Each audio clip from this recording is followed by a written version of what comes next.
Are you a podcaster? Maybe you've got that big idea and you're looking for a network to join. The multi-award-winning Ozcast Network can get your content to eyes and ears all over the world. Join now for the first month free, and you could be featuring this sound at the beginning of your podcast. Ozcast. Simply head to ozcastnetwork.com for details. John, can you hear me? Yeah, I can hear you coming in loud and clear, Jeremy. God bless you. You're at the airport, are you? I am indeed. I'm in Sydney Airport and I'm on my way back home from Indo Pacific 2023. What was the gathering? I take it was the global elite of the world. 40 countries, was it? Yeah, about that. Look, yes, it was an interesting trade show. It's arguably Australia's largest defence trade show. So specifically designed for, military people to wander around all the, big companies and small to medium enterprises working in the defence industry set. So, yeah. What about just objectively, if it was a sort of a marketing exercise, what did you make of Australia's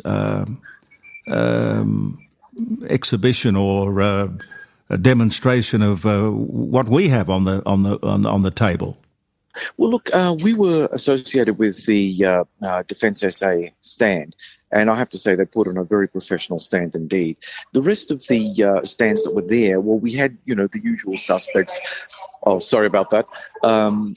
We had like the Department of Defence and various other security-related agencies.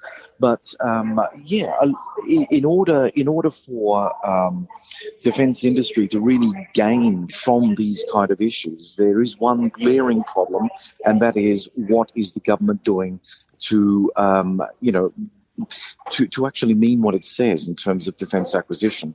We know that on the first day of the conference, former Chief of Army Peter Leahy had said a couple of things that raised concerns, and they're legitimate, Jeremy. They're absolutely legitimate. I mean, the Albanese government. I mean, I went to a function a night or so ago where Andrew Hastie, the Shadow Defence Minister, had a bit of a crack at the government, and look, rightfully so, because on the one hand, Albanese says that this is the most dangerous period in Australia's history since the late 1930s, early 1940s, and on the other hand, he's pulling funding from this and pulling funding from that, and the defence industry said they need to have certainty in terms of how are they going to proceed with various defence projects. If they constantly get delayed or shelved, of course, companies will go under as a consequence of this, leaving Australia vulnerable because, of course, we need sovereign defence capability, and only a proper supply of jobs going to defence industry will actually provide that. Well, when a man as respected as General Leahy comes out and makes a public statement like that, I mean, literally, this government has ripped the heart out of the army. Yeah, he has. Look, this government has done something, and you could sit back and say, well, okay, army hurts because the various the strategic review that had been commissioned earlier this year suggests that our defence focus should be maritime. And we are an island continent, and I think that there is some sensible reason for why we should certainly have a maritime culture here. But the other thing that one has to realise too is that we need to have a sustainable army.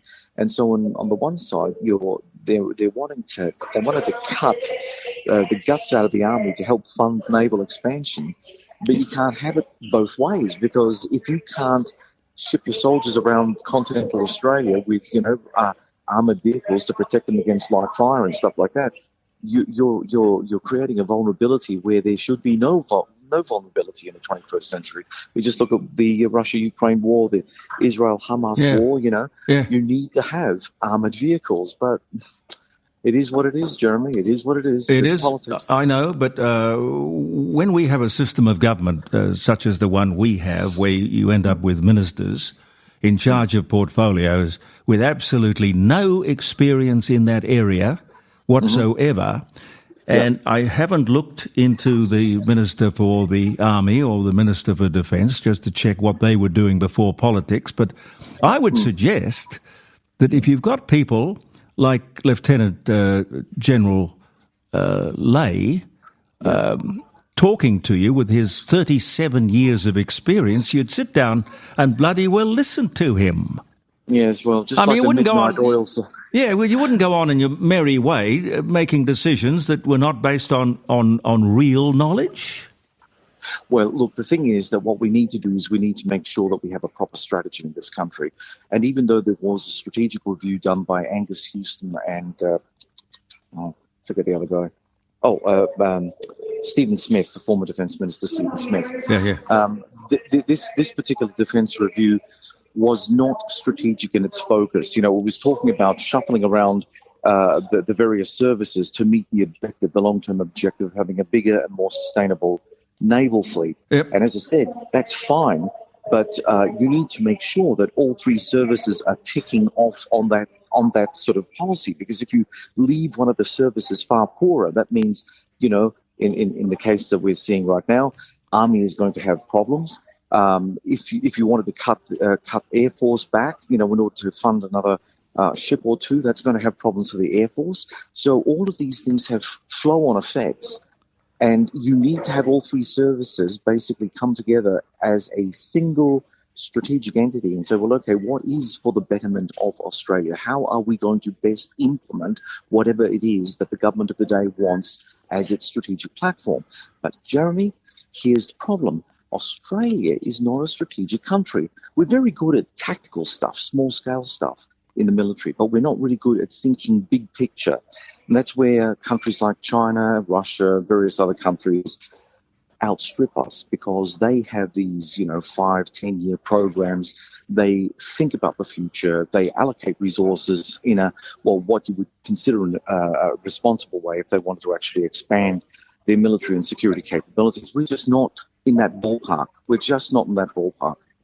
Dr. John Bruni from Sage International is with me. He's in Sydney, coming back to Adelaide. By the way, did you? I don't know if they reported it over there, but I heard news this morning that of South Australia's defence industry, we had about, a little under 3,000 people in that industry. And we would need somewhere like 9,000. And the question was being asked, where will we get these people? Well, one of the things that we are labouring under at the moment is a severe, and I mean severe, skill shortage. If we can't get people out of the schools and into various trades, which will allow them to integrate into defence industry, we're going to end up having even more problems on a compound basis moving forward.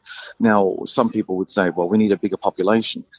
The other side of the equation is that there are a lot of skilled people who are either underemployed or have been somehow not able to come back into the system, but they'd be quite good to be brought back in. Where is the government on those matters? We would be able to actually bump up our skill base if we were to identify people who are currently underemployed doing other things, bring them back into the system, make them fully engaged, and then we could actually start patching up our defence industry skill base. But no one's talking about that. No one's talking about it. Well, General Lay, I mean, he's the kind of person I think you'd bring into your circle, and you'd want to talk to him about that because he's got 37 years' experience. But clearly, when he comes out and makes these public statements, it seems to me that there's a bit of frustration behind what he's saying. Correct. The frustration obviously revolves around politics. I think the bugbear in the room isn't so much that we don't know what's wrong with the country. It's that we don't have the right political leadership necessary to overcome them. So, yes, we can say we've got a skill shortage in defence industry. We can say that, we have no strategy that links the three services, space and cyber, together in a coherent fashion. We can say all of that. But who is going to fix it? Because ultimately it's going to be a politician, defence minister, the prime minister. They have to be committed for many years in advance of the 2.5-year electoral cycle. So I don't see anyone talk about that, which is the key issue in this country. Well, there can't be any forward planning, can there? There can't be any forward planning because it's all stop-start stuff. And look, I'm afraid that even though I was quite heartened by what Andrew Hastie had to say, I know from having worked in the political areas before, as soon as he gets in, he's going to be lumbered with the same kind of rubbish that every other government seems to, or every other government minister seems to be associated with. It's like, well, once you're in power, the equation changes. Once you're out of power, you can say whatever the hell you like about the government and how incompetent they are. When you're in the hot seat, then all of a sudden you drop the ball. So it's really the political issue, Jeremy, is the hardest issue to actually fight here in all of this. Peter Leahy's absolutely right, but he's retired. He's out of power. He can say a couple of statements on the cusp of a very important defence show, but in the end, as true as what he said is, he's not going to affect the system because he's retired and he's not a politician, so he can't push at that level. No, I understand. The Hunter-class frigates, how far behind schedule are they? Next question. Is that because of money or because we're not able to build them or what?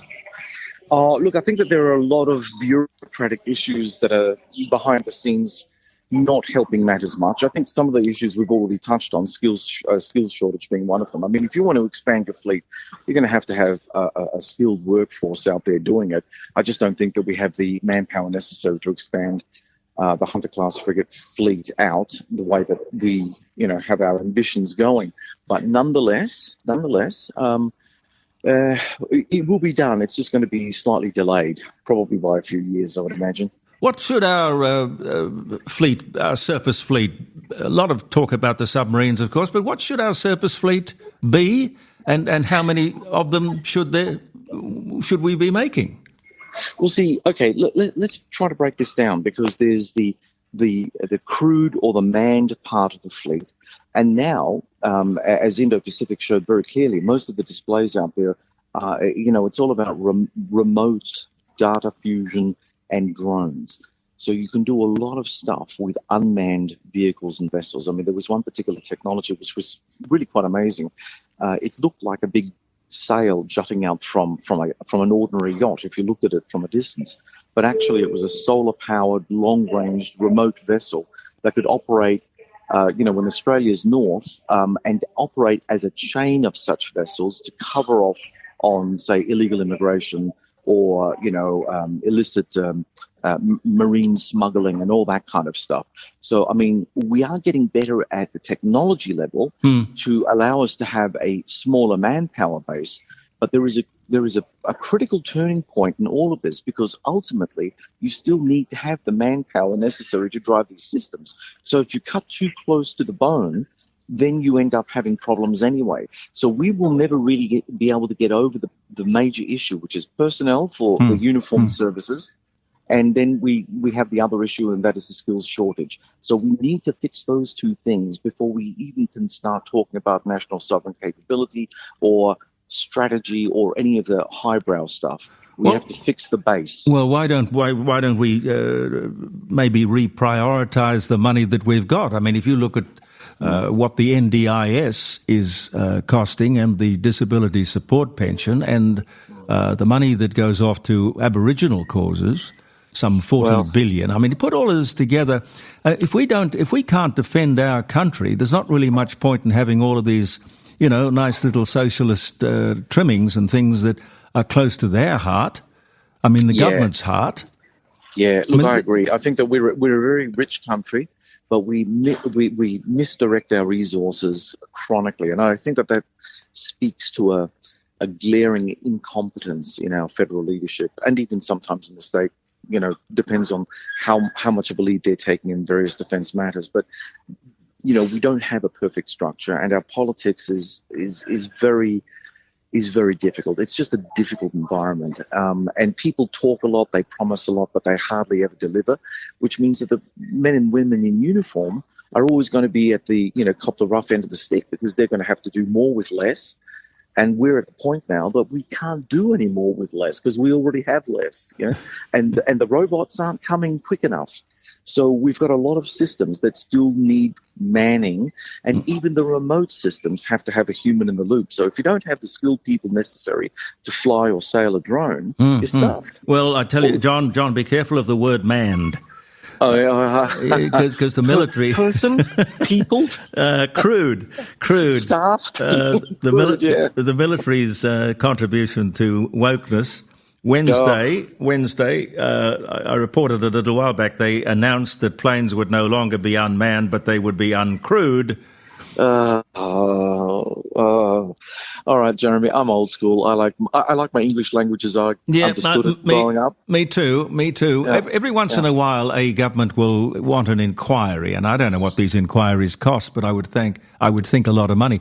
The DIB report. You remember the DIB thing? Oh yeah. I saw white paper. I saw Kim Beazley wandering around the stages over the last couple of days as well. Yeah. So that brought all that back. Yeah. But I do remember it, the DIB report. So we spend all of this money, and the boffins sit down, and the academics and the intellectuals, and they tell us exactly what we should be aiming for and spending our money on, and etc. And it just ends up on a bench somewhere collecting dust or in a filing cabinet. Yeah, that's Australia, Jeremy. I hate to tell you.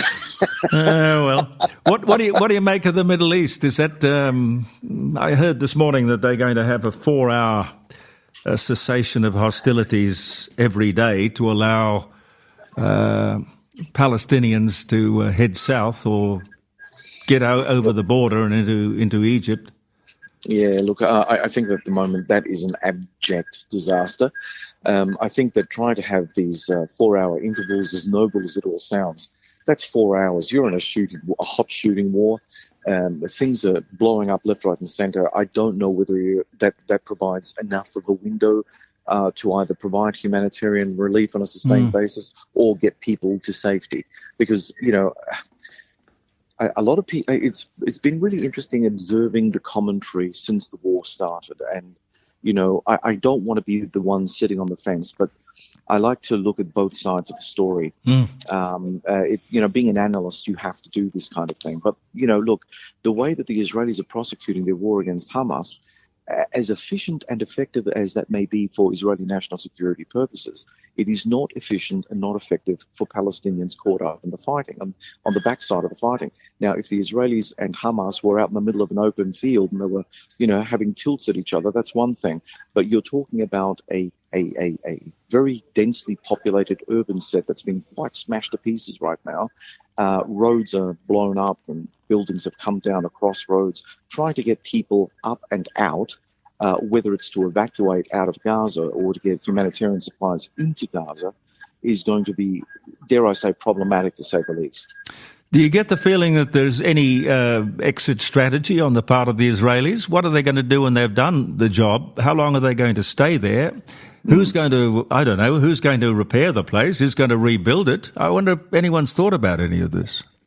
Look, many people, including myself, have questioned this. I followed the line of thinking of former CIA Director General Petraeus, who effectively said, look, when you start a military campaign of this nature or any nature, it behooves one to have an exit strategy, or at least not so much an exit strategy, a phase 4 of the strategy, which basically means what are you doing when the fighting stops? An end phase, Yeah, the end phase. So it's not clear that Israel has an end phase to this. Now, the end phase for them would be to root out Hamas from Gaza. If it only were that simple, if in the end, once you've destroyed what was already a very bad place, where's the investment going to come from? I mean, are American companies lining up to go into post-war Gaza to rebuild and reconstruct? I don't think so. I don't think so. The Europeans won't either. They'll probably get a trickle of humanitarian assistance coming in. The Israelis will, maintain a very tight grip on what goes inside the territory of Gaza post-war. So again, what is in it for the Palestinians to, see that there is a future beyond Hamas and Hamas-like organizations? Yeah. I can honestly say to you, from past experience, there is absolutely no hope of this. And 10 years from now, they're going to be fighting an even nastier bloody outfit, if they don't put this to rest permanently. But, in a war, you've got two sides, and both sides have to be willing to come together. This war is complicated by the fact that the Israelis are fighting what they consider an existential threat in Hamas, Hamas is not representative of the majority of Gazan Palestinians. This has to be made 100% clear. Yeah. But on the other side, the Israelis do have a right to self-defense. It all comes down to that terrible word, proportionality. How do you go after a paramilitary group hiding in rubble and tunnels and bunkers? Well, what do you do with that? Yes. The Israeli Defense Forces are a conventional defense force. They've got tanks, they've got missiles and artillery and all kinds of things that they can rain down on Gaza, and they can destroy a lot of stuff without necessarily destroying the core group of Hamas. Yeah. I noticed that they're, the Hamas HQ was sitting comfortably in a Gulf state. I won't name names, but I think most of your listeners will know which Gulf state this is. Yeah. And, they're all millionaires, and they're all sitting down, leading the life of Riley and directing their war from afar. Now, where's the bloody sense in that? Why hasn't anyone taken these guys out? But anyway, Well, Mossad's pretty good at that. I'm surprised too, yeah. Well, Jeremy, I would say prior to October 7th, I would have expected that Mossad would have been good at pretty much everything.